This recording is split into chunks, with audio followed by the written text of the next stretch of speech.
నమస్తే పొలిటికల్ వ్యాస్కు స్వాగతం. మనతో పాటు ఏఐసిసి కార్యదర్శి మాజీ ఎమ్మెల్యే సంపత్ కుమార్ గారు ఉన్నారు. నాగర్ కర్నూలుకు సంబంధించినటువంటి ఎంపీ టికెట్ విషయంలో ఖమ్మం కోటరీ ఏం చేసింది, సంపత్ కుమార్ గారి పేరు ఎందుకు మాయమైనటువంటి అంశం మాట్లాడుకుందాం. సార్, ఖమ్మం కోటరీ మీరు కూడా లేఖ రాశారు, అధికారికంగా లేఖ రాశారు. ఖమ్మం కోటరీ మీ టికెట్ను కట్ చేసింది అనేటువంటిది. నేను రాసిన లెటర్లో ఖమ్మం కోటగిరి లేదు, కోటరీ లేదు. ఓకే, కాకపోతే Khammam adjustment, Nagar Kurnool adjustment interlink అయినట్లు కనబడుతుంది నా పరిశీలనలో. కనుక దయచేసి మీరు ఇంటర్వ్యూని కండి, ఏం జరుగుతుందో వాస్తవాలు తెలుసుకోండి అని చెప్పిన. తెలుసుకున్నారు, అంత పంచనామా జరిగింది, కుండ వలిగింది, పీర్లు బయలుపడ్డాయి, అభ్యర్థులు నిర్ణయించారు. కనుక ఇది ముగిసిన అధ్యాయము. కానీ 2 సీట్లు ప్రకటిస్తే 2 కూడా మాల సామాజిక వర్గానికే ఇచ్చారు. ఇక వరంగల్లో కూడా అద్దంకి దయాకర్కి ఇచ్చేటువంటి పరిస్థితి లేదు. అట్లా అద్దంకి దయాకర్ కూడా అవమానం జరుగుతుంది అనేటువంటిది ఇంకొక చర్చ. 2 సీట్లలో కూడా 2 కుటుంబ సభ్యులకి ఇచ్చారు, మాలలకి ఇచ్చారు, 2 కూడా కుటుంబ సభ్యులకి ఇచ్చారు అనేటువంటి అంశం పైన గొడవ జరుగుతున్నది. దానిపైన ఏమంటారు? 4 కుటుంబ సభ్యులకు ఇచ్చినప్పుడు అడగలే మీరు.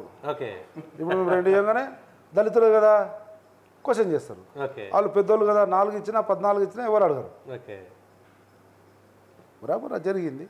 ఇంకా ఉంది. మా ప్రభుత్వము మ్యాండేటు 5 సంవత్సరాలకు వచ్చింది. 100 రోజులలోనే వాళ్ళు ఎక్కువేరి, వీళ్ళు ఎక్కువేరి, రెడ్లు ఎక్కువేరి, కమ్మలు ఎక్కువేరి, వెల్మలు ఎక్కువేరి, అది ఎక్కువేరి. అరే 100 రోజులే కదా, ఇంకా ముందుంది ముసర్ల పండగ. బరాబర్ కాంగ్రెస్ ప్రభుత్వంలో ప్రజాపాలనలో రేవంత్ రెడ్డి గారి నాయకత్వంలో సమపాలలో సుభిక్షమైనటువంటి సామాజిక న్యాయంతో కూడినటువంటి తెలంగాణ రాష్ట్రం ఆవిర్భవించబోతుంది. కొన్ని రోజులు ఆగండి. అప్పటికే ఏదో అయిపోయింది, ఇప్పుడు ఏమైంది?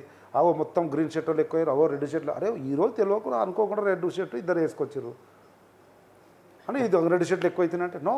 కానీ వాస్తవానికి 3 ఎస్సీ నియోజకవర్గాల్లో 2 తెలంగాణ జనాభా ప్రకారం 2 మాదిక సమాజ వర్గానికి రావాలి. ఎంపీలు అంటే దాదాపు 20 ఎమ్మెల్యే స్థానాలకు సమానంగా ఉండేటువంటి 2 ఎంపీలను అన్యాయం జరిగిందనే మాట వాస్తవం కాదా? 100% మీరు అన్నది వాస్తవం. నేను కూడా అదే అడుగుతూనే ఉంటా. ఓకే, కానీ 3 కాకుండా ఇంకోటి జనరల్ భారతదేశంలో అతిపెద్ద కాన్స్టిట్యున్సీ అయిన మల్కాజ్గిరిలో ఒక దళితుని నిలబెట్టి జనరల్ కాన్స్టిట్యున్సీలో గెలిపించి కేంద్ర మంత్రిని చేసిన చరిత్ర ఉంది కాంగ్రెస్ పార్టీకి. అది కూడా గుర్తించాలి మీరు. అడగడము, పరిస్థితులను బట్టి చూడడము.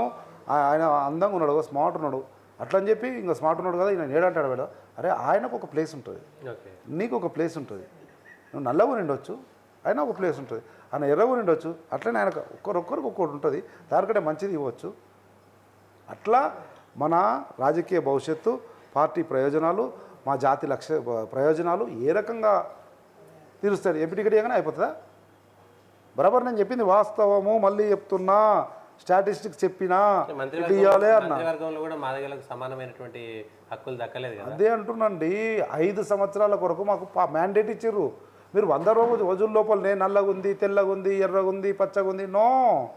2-3 ఏళ్ళు అయిన తర్వాత అడగండి ఏంది మొత్తం ఎర్రగుంది, ఏది మొత్తం పచ్చ. అరే ఇంకా కలర్ మిక్సింగ్ కాలేదు బాస్. కానీ బీఆర్ఎస్ అయితే అన్యాయం చేసిందో కాంగ్రెస్ కూడా అంతే అన్యాయం చేసింది. టికెట్ల విషయంలో కానీ మాదిగల విషయంలో కానీ మందకృష్ణ గారు ఆరోపణ చేస్తున్నారు. బీఆర్ఎస్ను ఏమని పోల్చి చెప్తున్నారు? 10 సంవత్సరాల బీఆర్ఎస్ పరిపాలన చూసి పోలుస్తున్నారు. బీజేపీ 10 సంవత్సరాలు చూసి పోలుస్తున్నారు. మాది 100 రోజులు అయింది బాస్. 100 రోజులతో కంపేర్ చేయాలి. 2 ఏళ్ళు అయిన తర్వాత గవర్నమెంట్ స్టేబుల్ అయిన తర్వాత అప్పుడు చెప్పు ఏ కలర్ ఎక్కువ ఉంది. అట్లా ఉండదు, కలర్ఫుల్ ఉంటుంది. అన్ని వర్గాలు, అన్ని రంగాలు, అన్ని వర్గాల ప్రజల సుభిక్షంగా కలకల్లాడే తెలంగాణను చూస్తారు త్వరలోనే.